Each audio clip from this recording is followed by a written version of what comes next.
Does this sound painfully familiar? You spend hours a day immersing yourself in English. You listen to podcasts on your commute until the host's voice is more familiar than your own. You binge-watch Netflix shows, maybe even daring to turn off the subtitles. Your phone is a graveyard of vocabulary apps, each one promising fluency.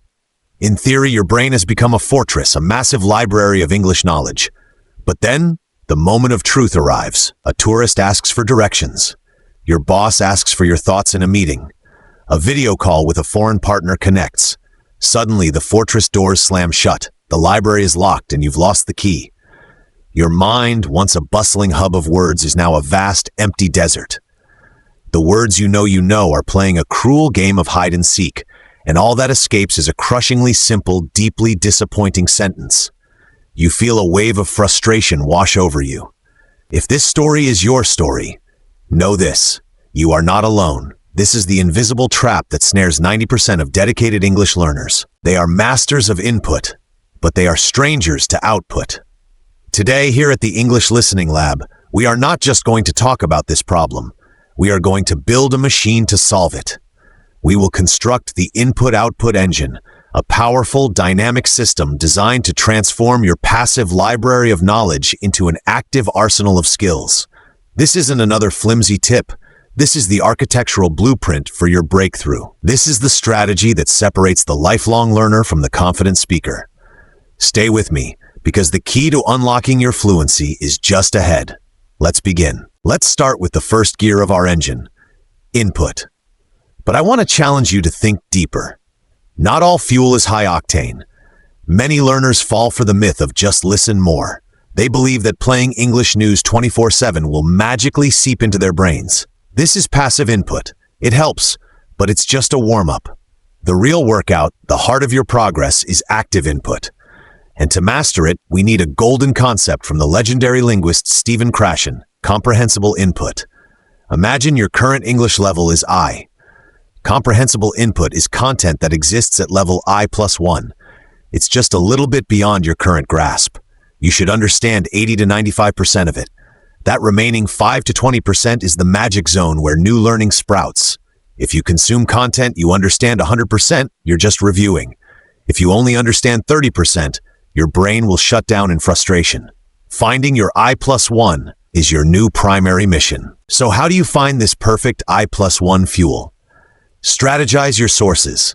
Instead of just listening to podcasts, choose them with a mission. For storytelling, find narrative podcasts. For your career, listen to industry-specific shows. For natural conversation, listen to unscripted interviews. For reading, start with graded readers. They are a gift for learners, allowing you to experience the triumph of finishing a whole book without constant frustration. Also, don't just read, interact with the text. Highlight entire phrases, not just single words. Scribble questions in the margins. Summarize a paragraph with 3 keywords. This is how you transform reading from a passive activity into an active conversation with the text. Finally, find what you genuinely love. If you love gardening, find English gardening channels on YouTube. When you are truly interested, your brain becomes a super sponge, absorbing knowledge effortlessly. Now that we have our premium fuel, it's time to turn the key and start the engine. This is output. I prefer to call it the moment of truth. This is where theory is put on trial. Why do we fear it? Because output is vulnerable. It exposes our imperfections.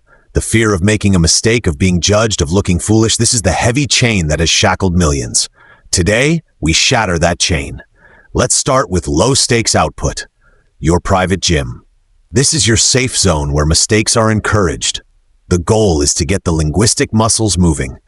Try the narrator technique. Narrate your daily actions out loud in English. Okay, I'm walking to the kitchen. I'm opening the fridge. I think I need to go grocery shopping. It feels bizarre at first, but it forges direct pathways between thought and speech. Or try the 1-minute topic challenge.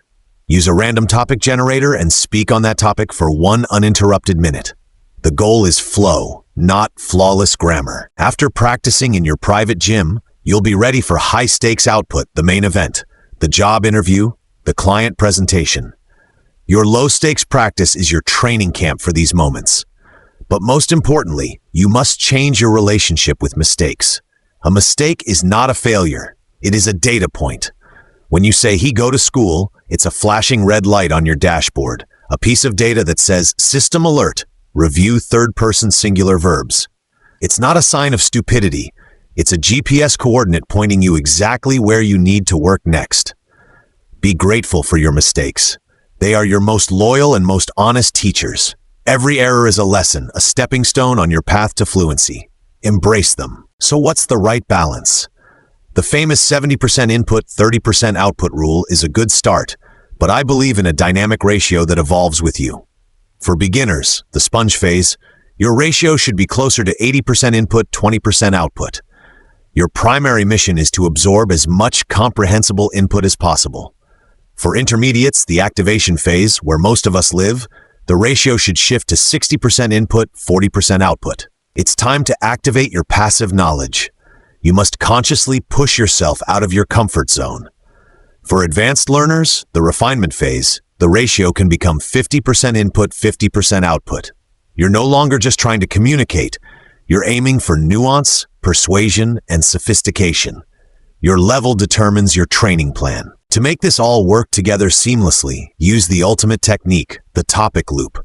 It's a simple, powerful learning cycle. Step 1. Pick a topic you're passionate about, like space exploration. Step 2. Input phase. For 2 to 3 days, immerse yourself in that topic. Listen to a podcast, watch a documentary, and read an article about it. As you do, collect your golden vocabulary: low Earth orbit, payload, cosmic radiation, interstellar travel. Step 3. Output phase. For the next 1 to 2 days, produce content about it. Write a short paragraph with your opinion on colonizing Mars, using your new words. Record a 2-minute audio clip answering a related question. This method builds a powerful bridge between the knowledge you acquire and your ability to wield it, making your learning incredibly efficient and targeted. Now let's talk about avoiding the silent killers of fluency, the bad habits that sabotage your progress. Killer number 1, the knowledge hoarder. You know thousands of words but only use a few dozen. You spend 99% of your time on input. The cure? The use it or lose it mandate. When you learn new words, make it your mission to use at least one of them in a spoken or written sentence that day. Killer number 2, perfection paralysis. You don't speak for fear of being wrong. You rewrite a single email 10 times. The cure? A communication over perfection mindset. Ask yourself, what is my primary goal? To deliver a grammatically flawless sentence or for the other person to understand my message? 99% of the time, it's the latter. Done is better than perfect. The third and final silent killer is the tool trap. Your phone is a museum of 20 different English apps. You jump from one YouTube guru to another, constantly searching for the single best method. You spend more time researching how to learn than actually learning. The cure? Radical simplicity and consistency.